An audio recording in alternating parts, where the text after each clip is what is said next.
Yo guys, it's JJ here, and today we're going to be going through a special kind of tutorial, a nice little beat breakdown on how to make a Yeat beat, especially in the new album Star that he just dropped, 2093. And before we get into the video, make sure to like, comment, subscribe. I am recording whilst I am sick, so excuse my voice or if I cough and all that jazz.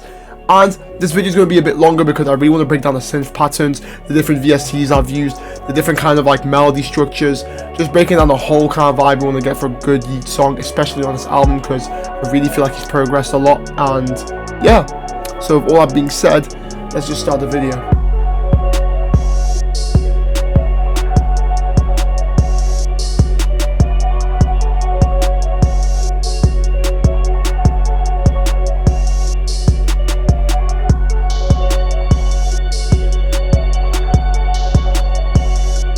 One thing I would like to note, as you can see, we're starting off in a D sharp and we're taking this to 148 BPM. Usually the Yeat kind of stuff, I'd say go between like 140 to like 150, 160 max. And first instance we have got is Analog Lab 5 using the Dark Age preset, and the pattern is very simple, just a nice little dark pad giving that atmosphere. As you can see, it's pretty much just a triad but removing that F sharp at the beginning. Then we have the F sharp here, then adding a G sharp, taking this upper semitone, giving it a dark vibe. Same pattern again, then we just take it down to an F again, semitone apart, giving a dark vibe. Pretty simple, straightforward, and this is what the melody sounds like.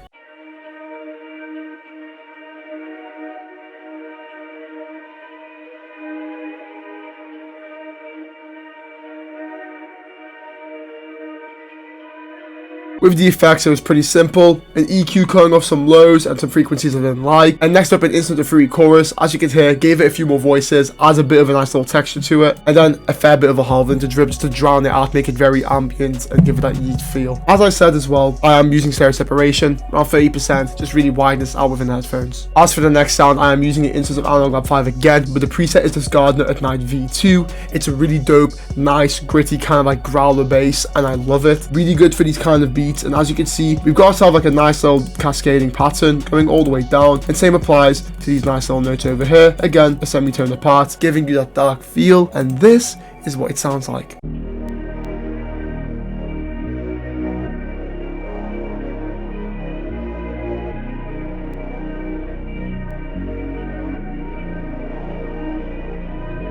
So as you can see, that bass having its own nice little melody gave it a really nice bit of character, straying away from that simple D sharp as the root note. But then next, we've got ourselves a little ARP 2605, real cool preset we're using called the Rain Dogs. It's a little ARP, but as you can see over here, pretty straightforward. We go from this D sharp into that A sharp, just like we did on the original pattern, up into a D sharp again, then same again over here, but we just take it up to a B. Just copy and paste it. Simple, repetitive, nice ARP patterns, use synthy sounds, just really fuel that Yeat aesthetic. And this is what the ARP sounds like.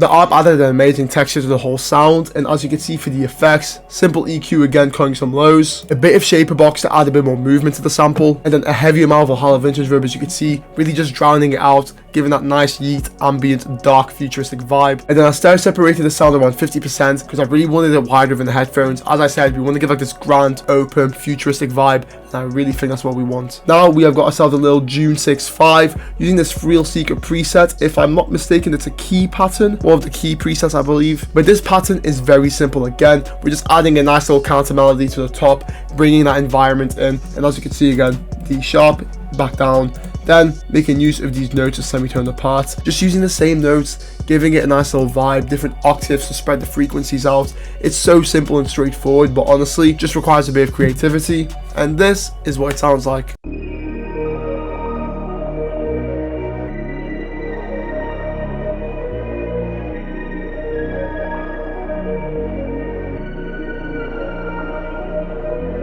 For the effects on the sound, I'd got an EQ again, cutting my lows. Then I added a bit of fruity delay because I really wanted that counter melody to just be a bit thicker. And then again, some hollow vintage verb, heavy bit of reverb as you can see, just drowning the sound out. And all I did was stereo separate it around 22% because I wanted this to be more in the forefront. And now for the next sound again, I got myself a new VST, the Modular 5, with this preset called the Merchant Sable. It's a really nice kind of synthy bell preset. And all I did was create this pattern, very straightforward. D sharp into that A sharp, which is, you know, same with the other progressions. Then from a D sharp to an F sharp and up to an A sharp again. So essentially we have these two, which are the same. And then I add like a little filler note because why not? And then all I did was once I reached that A sharp, I just go back down to this A sharp here, D sharp, and then into the F, copy and paste it over, then switch it out for a B every once in a while, as you can see, just because again, we are following the same notes as we did in the previous patterns, and we want to maintain that kind of nice sound. As well as that, when I have the sound playing, I've removed the previous two sounds, and as you'll hear, it just gives it a bit more variety and a bit more of like a different feel to the whole beat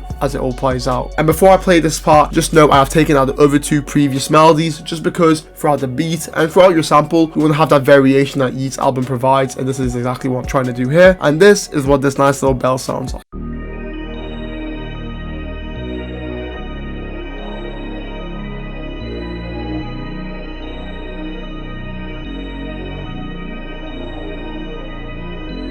And for the effects, an EQ cutting off my lows, Soothe 2 to duck them harsher frequencies, RC Retro 20 to add some vintageness to the sound, and of course some more Valhalla vintage verb. And as you can see, because the other two sounds are way more in the forefront, I started separating this around 50% just to have it as a background element. And now for the final part of the whole sample, we have got ourselves an instance of Contact 7 with this preset from the Ethno World 6 band called Nether Iranian Solo Woman Voice. I think that's what it was. But as you can see, very simple pattern again. We're just creating a nice little ambient counter melody again to complement the very futuristic, dystopian kind of sample we've got going. And all I did, start off at that D sharp, go into an A sharp, G sharp down here, F sharp, and then F, creating a nice, you know, build up and then cascading downwards. Effects wise, I kept it so simple, using EQ, kind of like a telephone EQ even, cutting my highs and my lows, then a heavy amount of Valhalla vintage rip to really just drown the sound out. And now to demonstrate the sample, I'm going to play 2 different 8 bars just to show you how I'm talking about this nice little variation you want to have throughout your sample. But guys, before I play the sample, I just remembered one final thing I did. I actually got myself a pitch bender, took this thing up 3 semitones, so now we're still at 148 BPM, but instead of working in that D sharp minor, we are working in that F sharp minor now. So this is what the full sample for Yeat's 2093 sounds like.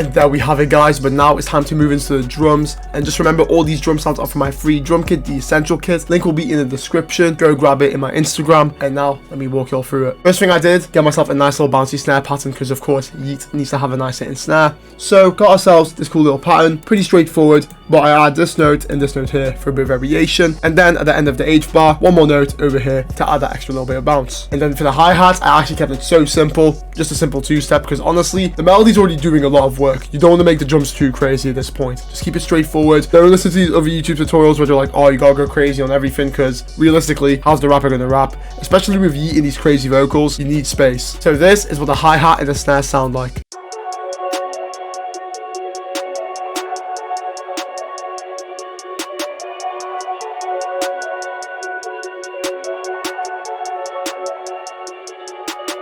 And now, of course, for the 808, we have got ourselves a nice little 808. It's a distorted kind of spins called the R808. And looking at the pattern, it's pretty simple, just following the root note of F sharp, because of course we've now pushed it up 3 semitones. And the reason it doesn't follow the same pattern as the bass is because when you want to have that nice little energy, as you can hear in other songs within the album, he switches from the bass pattern to an 808 pattern and just has a single note. And that's what we've just done here, emulating that kind of style.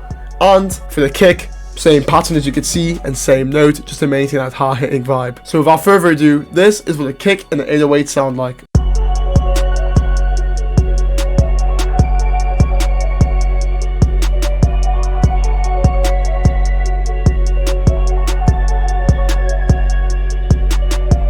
And now to wrap up the drums, we have got ourselves 3 different instances of an open hat. Not just 1, not 4, not 2, but 3. And as you can see, the first one we have got is this nice little alien open hat from this guy's kit. Shout out to him, don't know how to pronounce it, but having a hitting on every first measure of every first bar, and just repeat it as you can see every tuba. Then I got myself this little Baton Rouge open hat again from the same guy's kit, and copy and paste this little thing every tuba yet again. And last but not least, we got ourselves a nice little reverse open hat coming from your Truly's kit, the essential kit, and it literally hits on the 4th measure, as you can see over here, and it repeats every single tuba as well, and you'll hear why, giving it a very industrial kind of vibe. But without further ado, this is what a beat for Yeat's 2093 sounds like.